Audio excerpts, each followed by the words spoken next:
True9 news కి స్వాగతం. Breaking news. యాత్ర పేరుతో వెళ్తూ భార్యను బావిలోకి తోసేసిన భర్త.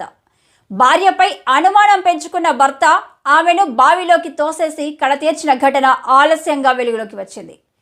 పోలీసులకు వివరాల ప్రకారం చెన్నూరు కాదన్ ఖాన్ పల్లెకు చెందిన సురేంద్ర మునెమ్మలకు 8 ఏళ్ల క్రితం వివాహమైంది. కొద్ది రోజుల తర్వాత భార్యపై అనుమానం పెంచుకొని నిత్యం వేధించేవాడు. ఈ క్రమంలో శబరి యాత్ర పేరుతో వెళ్తూ భార్యను బావిలో తోసేశాడు. దీంతో మునెమ్మ ఊపిరాడక చనిపోయింది. పోలీసులు కేసు